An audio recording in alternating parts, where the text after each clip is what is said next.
Alright guys, in this particular problem we're asked to find the point of intersection between the two lines. So we can see below here that we're given the equation of two lines and we can see that they're both going to be linear.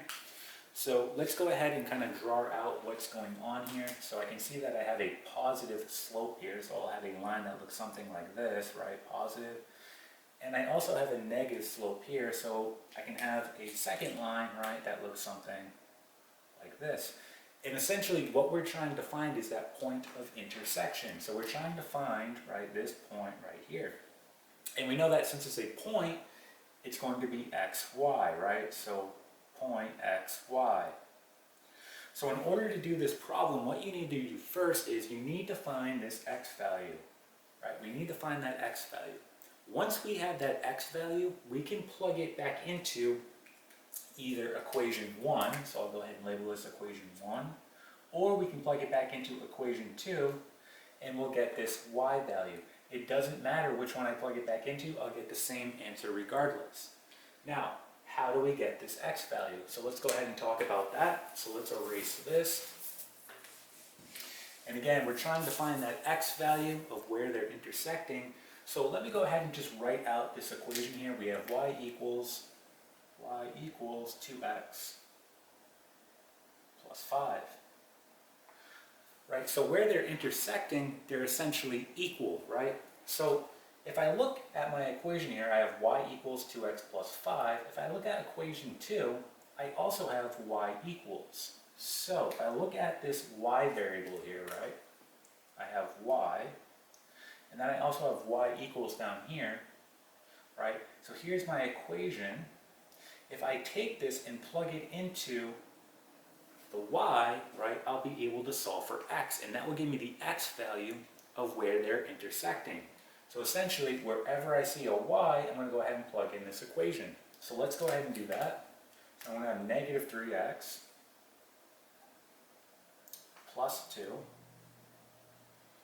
equal to 2x plus 5. Now, essentially what you just did here is called substitution. All right, and as you progress in algebra, you're going to be solving system of equations. That's essentially what we're doing here. And you can do that a couple ways. You can either use substitution like we just did, or elimination, and we'll talk about that in future videos. All right, so just continuing on with this, again, we want to isolate that variable, so let's move it over to one side. I'm going to minus 2x on both sides. This will cancel. We want to go ahead and minus 2, right? This will cancel. We're going to get negative 5x equal to, this will give us 3. Our last step, we want to divide by negative 5. So we can see here that x is going to equal negative 3 all over 5. Okay, that's our x value. Now, our last step, we take what we found for our x value and we plug it back into either equation 1 or 2. It does not matter, it's totally up to you. You're going to get the same answer for y regardless. Okay, so let's go ahead and erase this work.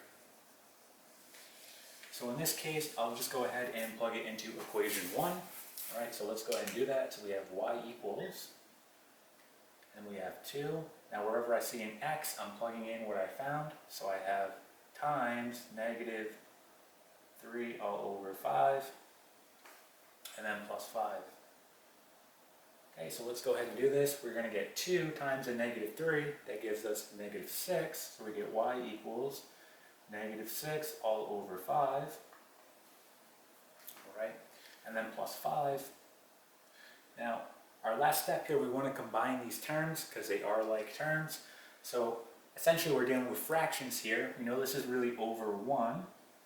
So we need to get a common denominator. An easy way to do that, simply multiply the denominator. So 5 times 1, that's going to give you 5. Now you say to yourself, what did you multiply this by in order to get 5? You multiplied by 1. So 1 times a negative 6, negative 6. All right? Same thing, what did you multiply this by in order to get 5? You multiplied by 5. So 5 times 5 is 25. So plus 25.